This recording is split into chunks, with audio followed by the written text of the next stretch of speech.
One of my favorite movie series of all time has to be How to Train Your Dragon. I love the amazing, enchanting flying scenes. I also love the variety of dragons. Each one is iconic. The deadly Nadder, monstrous nightmare Bownapper, and who could forget the Night Fury? And if you couldn't tell by taking one look at my channel, my favorite book series has to be Wings of Fire.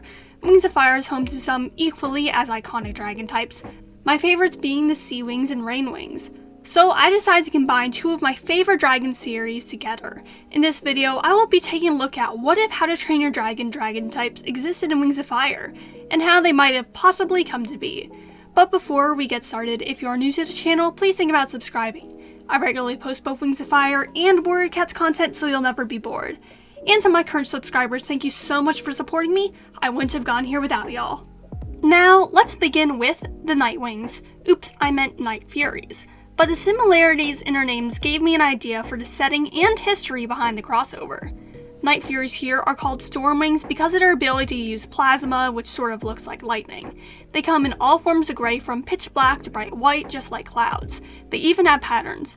Though I detest Nine Realms, I can't deny that I like the ideas that the show had for Night Fury patterning. StormWings are descended from Nightwings who lived on the Nightwing Island. At some point, at least 700 years before canon, a Nightwing descended from White Owl was born with animus powers. She believed that they could find a better place in the island to live on, and set out north with a group of followers. There, they found the islands of Berk. Thanks to their leader's animus abilities, the Nightwings thrived. It got to the point where other tribes sought them out and joined them. The animus was awed by her own power, and convinced that she could make her tribe and the other tribes better. She removed the Nightwings' fire and gave them lightning, gave Skywings hotter fire, and the Icewings detachable spines, to name a few. However, this animus had a trainee who didn't like the other dragon tribes. Thus, she removed their front legs. The other tribes were obviously pretty pissed off. They didn't even give the original animus any time to explain herself, and they killed her. And her trainee died mysteriously soon after. Since then, the StormWings have been disliked by the other tribes. They have been blamed for the actions of that animus trainee for centuries, and the Alpha is biased against them. But everything might be able to change, if they could only defeat the Alpha. The StormWings are probably the fastest flyers in Berk thanks to their numerous extra flight membranes. However, if even a single one is severed, it will throw the dragon off balance and prevent flight. Their membranes also have a star pattern on them because, come on, how was I supposed to put Night Furies in the Wings of Fire universe and not add that? But to be honest, adding the stars was a last-second design choice that wasn't even in the original script, but it was too cool not to include once I thought of it. Though the StormWings can use lightning/plasma, they cannot use fire like their Nightwing ancestors. They cannot see the future or read minds too. They've lost that over the years, just like how the Highwings have lost theirs. There is still a bit of animus blood that runs through the StormWings, however it surfaces very rarely. And here's the StormWings information page. It is modeled after the Wings of Fire style of information pages. I think they look pretty good, except for the head. Next up are the Monstrous Nightmares, or what they are being called in this crossover, the InfernoWings. I forgot how goofy the Monstrous Nightmares look, especially in the earlier movies. I mean, look at those googly slug-like eyes. I feel like I could just pop them using a needle.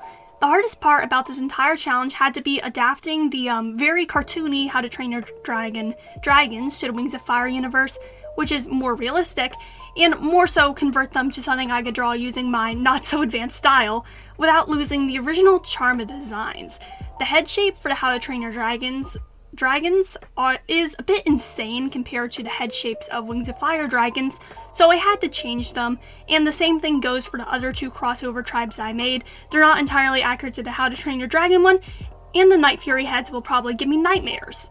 Anyways, within this crossover, InfernoWings are the descendants of Skywings. They have similar coloration, and also their horn shapes are the same, even if the Monstrous Nightmare has twice the number of horns as a Skywing has. Let's just chalk up the difference to animus magic radiation. That is something that's canon in the books, by the way. InfernoWings have hotter fire than the Skywings and can sustain it for longer. They have pretty fireproof scales and can even light themselves on fire for a short period of time, but their fire is nothing compared to perils, of course. They also come in a few less shades of scale color than regular Skywings, but that can be explained by the founder effect.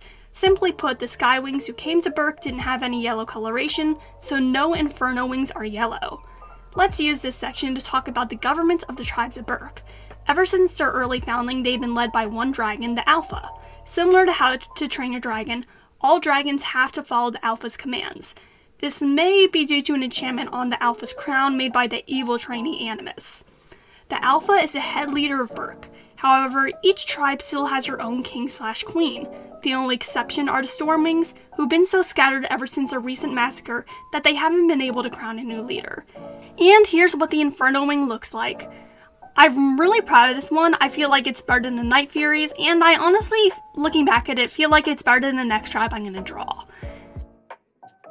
And finally, we have the IcicleWings, aka the Deadly Nadder. Deadly Nadders are my third favorite How to Train Your Dragon breed, with my first favorite being Stormcutter and my second, obviously, being the Night Fury.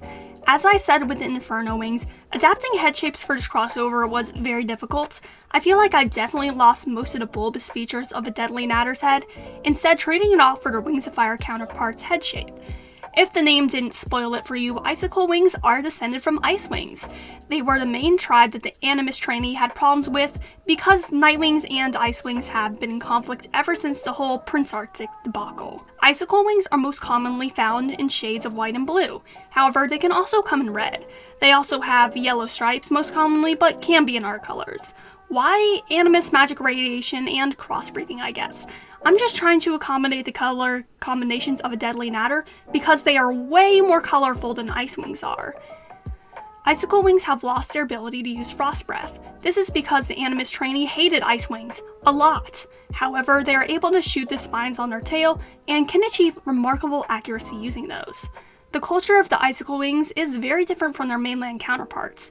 The IcicleWings do not use the ranking system. They do not have the incredibly classist system that the Icewings use outside of that as well. The IcicleWings of Berk are way more friendly than the Icewings. However, they are equally as mistrusting of outsiders, especially StormWings and any dragons who look like them. That may be a problem, as it's likely that the way the dragons of Berk would be discovered would be through a Nightwing's vision. And here's the final result for the IcicleWings. I don't like these as much as I like the InfernoWings, but I still think it's pretty good, and drawing dragons with only 2 legs was an incredibly fun challenge for me, as someone who normally draws dragons with 4 legs. And those were the 3 tribe combinations that I chose to draw today. However, there are likely transformed members of the other tribes who now live on as their own unique type of tribe in Berk. It was pretty fun trying to combine both How to Train Your Dragon and Wings of Fire, considering how in-depth the lore for both of the worlds are. I wanted to combine them equally at first, but then I decided to simply just find a way to place How to Train Your dragons in Wings of Fire. But if you want to see me do a reverse where I place the Wings of Fire dragons into the How to Train Your Dragons context, comment down below. And if you want me to draw Wings of Fire and How to Train Your dragons actually interacting, comment down below too. And of course, if you like this video, feel free to subscribe. I make Wings of Fire and Warrior Cats videos pretty often, and your support would mean a lot to me. And to those who are already subscribed, thank you for your continued support. I wouldn't have gotten here without y'all. Peace, Rogan out.